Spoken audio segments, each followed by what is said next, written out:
പലപ്പോഴും സൈക്യാട്രിക് കേസുകളിൽ നിങ്ങളുടെ എക്സ്പ്ലനേഷൻ കൂടി കെട്ടിന് ശേഷമാണ് നമ്മൾ അതൊരു ഡിസോർഡർ ലെവലിലേക്ക് എത്തിയിട്ടുണ്ടോ ഇല്ലെന്ന് തീരുമാനിക്കുക.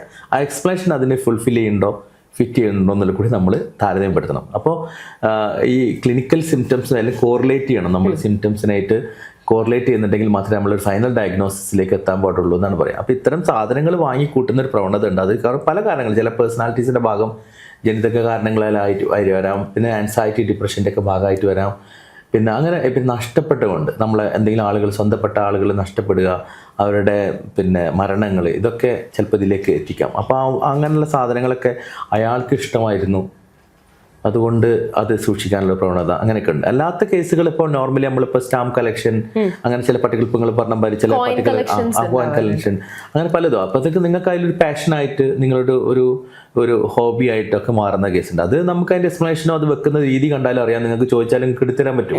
നിങ്ങൾ ആ സ്റ്റാമ്പ് കളക്ഷൻ എന്ന് പറഞ്ഞാൽ എവിടെയെങ്കിലും കൊണ്ടുപോയിട്ടല്ല ചെയ്യുന്നത്. നിങ്ങളത് പർട്ടിക്കുലറായിട്ട് അതിൻ്റെ ഒരു ബുക്ക് ഉണ്ട്, ആ ബുക്കിൽ പ്ലേസ് ചെയ്ത് വെച്ചിട്ടുണ്ട്. കോയിൻസ് ആണെങ്കിൽ കോയിൻസ് വെച്ചിട്ടുണ്ട്, വേറെ ആളുകൾക്ക് കാണിച്ചു കൊടുക്കുന്നുണ്ട്. നിങ്ങൾ വീട്ടിൽ അതിനെ പറ്റി ഇഷ്ടമുള്ള ഒരാൾ വന്നു കഴിഞ്ഞാൽ കാണിച്ചു കൊടുക്കണം, അതിൽ നിങ്ങൾക്ക് ഭയങ്കര സന്തോഷം കണ്ടെത്തുന്നുണ്ട്. അങ്ങനെയൊക്കെ ഉണ്ട്. ഇതങ്ങനെയല്ല, അത് നമ്മളിങ്ങനെ വാങ്ങിക്കൂട്ടുന്നു, സാധനങ്ങൾ എവിടെയൊക്കെ വെക്കുന്നു. എൻ്റെ ഒരു മെൻ്റൽ സാറ്റിസ്ഫാക്ഷൻ അപ്പോൾ ഞാനത് കംപ്ലീറ്റ് ചെയ്യുകയാണ്. പക്ഷെ അത് എവിടെ വെച്ചെന്ന് എനിക്ക് അറിയുന്നില്ല, എവിടെ വെച്ച് എനിക്കൊരു ആവശ്യത്തിന് ചിലപ്പോൾ ഉപയോഗത്തിന് കിട്ടത്തുമില്ല. അപ്പം അങ്ങനെ വരുന്ന സ്പെൻഡിങ് നേച്ചർ അറിയുന്നതിനെയാണ്, അങ്ങനെ അറിയാതെ വന്നു പോകുന്നതിനെയാണ് ഈ ഹോർഡിങ് ഡിസോർഡർ എന്ന് പറയുന്നത്.